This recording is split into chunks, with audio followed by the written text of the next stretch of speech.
ಇವರು ಸಹ ನಮ್ಮ ಸುತ್ತಮುತ್ತಲೇ ಓಡಾಡ್ಕೊಂಡಿದ್ದವರು. ಅವ್ರನ್ನ ತಾವೆಲ್ಲ ನೋಡಿರ್ತೀರಿ.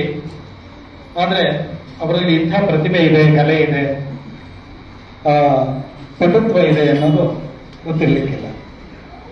ಇವತ್ತು ಹೆಮ್ಮೆಯಿಂದ ಪ್ರಶಾಂತ ಗಣಪತಿ ಸೇವಾ ಮಂಡಳಿ ಟ್ರಸ್ಟ್ ಪರಿಚಯ ಮಾಡ್ತಿರ್ತಕ್ಕಂತಹ ಮಹಾನ್ ಪ್ರತಿಭೆ ಕುಮಾರಿ ಮಂಜುಳಾ ಹೆಚ್ಕೆ ದಯಮಾಡಿ ನಿಂತ್ಕೋಬೇಕು. ಮಂಜುಳಾ ಹೆಚ್ಕೆ, ಸಂತೋಷ ನೀವು ಕರ್ತವ್ಯನ ಮಾಡಿದ್ದು. ಇವ್ರ ಸಾಧನೆಯನ್ನು ಹೇಳಿದ ತಕ್ಷಣ ಇನ್ನೂ ಜೋರ ಮಾಡ್ತೀರಾ ಅನ್ನೋ ನಂಬಿಕೆ ನನಗಿದೆ. ಇವರ ತಂದೆ ಕುಮಾರಪ್ಪ ಅವರು, ತಾಯಿ ಸುಶೀಲಮ್ಮ ಅವರು. ಇನ್ನೊಂದು ಹೆಮ್ಮೆಯ ವಿಷಯ ಏನು ಅಂದ್ರೆ, ಇವರು ಚಿತ್ರದುರ್ಗ ಹೊಸದುರ್ಗ ತಾಲೂಕಿನಿಂದ ಹುಣಸಿಕಟ್ಟೆಯವರು. ನಾನು ಸಹ ಹೊಸದುರ್ಗ ತಾಲೂಕಿನವನೇ, ಬೆಳಗೂರು ನಾನು. ಹಾಗಾಗಿ ಅವರು ನಮ್ಮ ತಾಲೂಕಿನವರು ಅನ್ನೋ ಒಂದು ಹೆಮ್ಮೆಯೂ ಸಹ ನನ್ನಲ್ಲಿದೆ. ವಿದ್ಯಾರ್ಹತೆ BA ಓದಿದ್ದಾರೆ. ಏನು ಇವ್ರ ಬಗ್ಗೆ ಇವತ್ತು ಪರಿಚಯ ಮಾಡಿಕೊಡ್ಲಿಕ್ಕಿದೆ ಅಂತ ಹೇಳಿದ್ರೆ, athletics, shot put, javelin throw, disc throw, ಈ ಎಲ್ಲ ಪ್ರಕಾರಗಳಲ್ಲಿ ಇವರು ಪ್ರಾವೀಣ್ಯವನ್ನು ಹೊಂದಿದ್ದಾರೆ.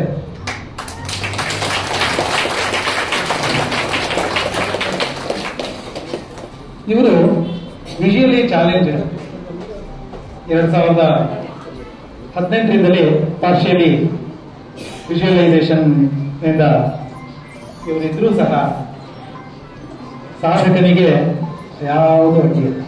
ಅದೊಂದು ಚೇತನ. ಆ ಚೇತನ ಈ ದೇಹವನ್ನ ಉಪಯೋಗಿಸ್ಕೊಂಡು ಸಾಧನೆ ಮಾಡುತ್ತೆ ಅನ್ನೋದಕ್ಕೆ ಸಾಕ್ಷಿಯಾಗಿ ಇವತ್ತು ಇವರು ನಿಂತಿದ್ದಾರೆ.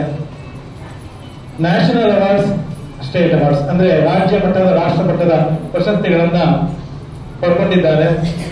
12 ಪೌಂಡ್ ತೂಕ ಇರತಕ್ಕಂಥ ಶಾರ್ಟ್ ಪುಟ್ ಕ್ಯಾಟಗರಿನಲ್ಲಿ ಇವರು ವಿಶೇಷವಾಗಿ ಪ್ರಾವೀಣ್ಯವನ್ನು ಹೊಂದಿದ್ದಾರೆ. 2020ರಲ್ಲಿ ರಾಜ್ಯ ಮಟ್ಟದ ಮೊದಲ ಪ್ರಶಸ್ತಿ, ದೇಶ ಮಟ್ಟದಲ್ಲಿ 3ನೇ ಪ್ರಶಸ್ತಿ. ಹೇಗೆ ಹಂತಗಳು ಮೇಲೆ ಹೋಗ್ತಾರೆ. 2021ರಲ್ಲಿ ರಾಜ್ಯ ಮಟ್ಟದಲ್ಲಿ ಮೊದಲನೇ ಪ್ರಶಸ್ತಿ, ರಾಷ್ಟ್ರ ಮಟ್ಟದಲ್ಲಿ 2ನೇ ಪ್ರಶಸ್ತಿ, 3ನೇಯಿಂದ 2ನೇ ಪ್ರಶಸ್ತಿ. 2023ರಲ್ಲಿ ರಾಜ್ಯ ಮಟ್ಟದಲ್ಲಿ ಮೊದಲನೇ ಪ್ರಶಸ್ತಿ, ರಾಷ್ಟ್ರ ಮಟ್ಟದಲ್ಲಿ 2ನೇ ಪ್ರಶಸ್ತಿ. ಅಂದ್ರೆ ಒಂದು ಹಂತದಲ್ಲಿ ಅದನ್ನು ಉಳಿಸ್ಕೋಬೇಕು, ನಾವು ಕೆಳಗೆ ಬರಬಾರ್ದು, ಅಲ್ಲೇ ಇರಬೇಕು ನಾವು. ಮತ್ತೆ 2024 ಕಳೆದ ವರ್ಷದಲ್ಲಿ ರಾಜ್ಯ ಮಟ್ಟದಲ್ಲಿ ಮೊದಲನೇ ಪ್ರಶಸ್ತಿ, ರಾಷ್ಟ್ರ ಮಟ್ಟದಲ್ಲೂ ಮೊದಲನೇ ಪ್ರಶಸ್ತಿ. ರಾಜ್ಯ ಮಟ್ಟದಲ್ಲಿ ಮೊದಲನೇ ಪ್ರಶಸ್ತಿ ನಾವು ಬಿಟ್ಕೊಟ್ಟಿಲ್ಲ ಯಾರು. ರಾಷ್ಟ್ರ ಮಟ್ಟದಲ್ಲಿಯೂ ಸಹ ಮೊದಲನೇ ಪ್ರಶಸ್ತಿ ಪಡೆದಿದ್ದಾರೆ.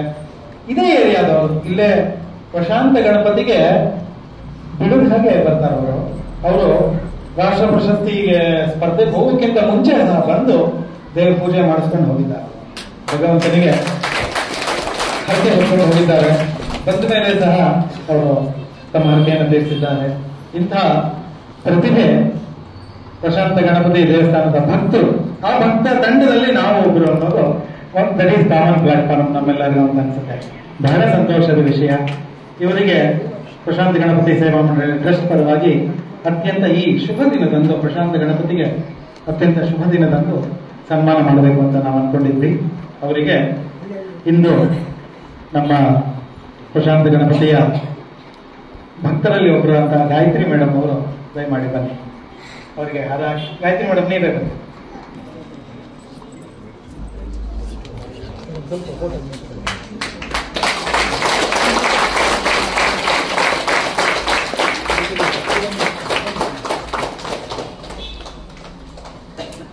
ಸಹ ಪ್ರಶಾಂತ ಗಣಪತಿಯ ಭಕ್ತ ವೃಂದದಲ್ಲಿ ಒಬ್ಬರು ರೆಗ್ಯುಲರ್ ಆಗಿ ಬರ್ತಾರೆ, ದೇವರ ಸೇವೆ ಮಾಡ್ತಾರೆ.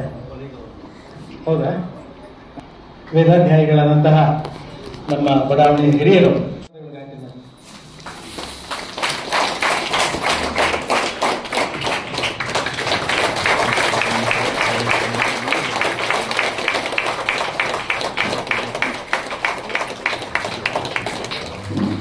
ಭಗವಂತ ಮಂಜುಳಾ ಅವರಿಗೆ ಮತ್ತು ಅವರ ಸಹಪಾಠಿಗಳಿಗೆ ಹೆಚ್ಚಿನ ಶ್ರೇಯೋಭಿವೃದ್ಧಿಯನ್ನು ಕೊಡಲಿ, ಹೆಚ್ಚಿನ ಶಕ್ತಿ ಕೊಟ್ಟು